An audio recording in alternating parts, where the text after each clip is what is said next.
Hey everyone, welcome back to Corporate Decoder.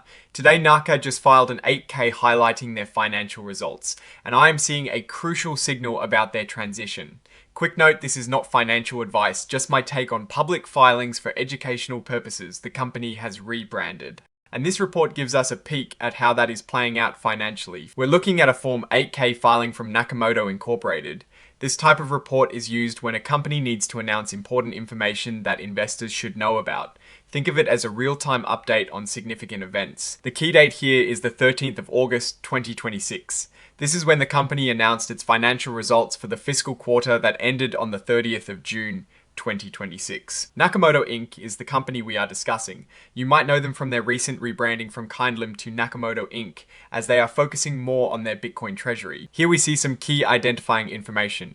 Incorporated in Delaware with a commission file number and an IRS employer identification number. These are standard details for any public company. This gives us their principal executive office address in Nashville, Tennessee. Now, let's talk about what is actually traded on the stock market. The company has common stock. The par value of $0.001 is a very small nominal amount. It is more of a legal formality than an indicator of value. The ticker symbol for their common stock is NAKA. This is what you'd use to find their stock on trading platforms. This is where the NAKA common stock is listed and traded. The Nasdaq stock market. In addition to common stock, they also have tradable warrants. These give the holder the right, but not the obligation, to buy shares of the company's common stock at a specific price within a certain time frame. The ticker for these warrants is NAKAW. These warrants trade on the OTC Pink market. This is generally a less regulated and often more speculative market compared to major exchanges like the Nasdaq. Nakamoto Inc. has checked the box indicating they are an emerging growth company. This means they can take advantage of certain exemptions and reduced reporting requirements under federal securities laws. This is common for newer or smaller companies. They have also indicated they are not using the extended transition period for new accounting standards. This means they are adopting new accounting rules as they come out, just like larger, more established companies. This section is really the core of this filing. It is where companies report their financial results. This confirms that on the 13th of August 2026, Nakamoto Inc. released their financial performance report for the quarter ending the 30th of June 2026. This is the information that the market is interested in to gauge the company's health and progress. This is an important legal disclaimer. When a company files information under item 2.02 of an 8, it is often because they are furnishing information that was already released, like in a press release. This statement clarifies that this information is not officially filed in the same way as other parts of the report, meaning the company isn't taking on the same level of legal responsibility for it under certain sections of securities law. It also means this information doesn't automatically become part of their other filings like registration statements. Essentially, it is a way to share information without assuming the full legal weight of a formal filing. This item typically lists the financial statements and any other documents called exhibits that are part of the filing. Here we see Exhibit 99.1, which is the actual press release announcing the financial results.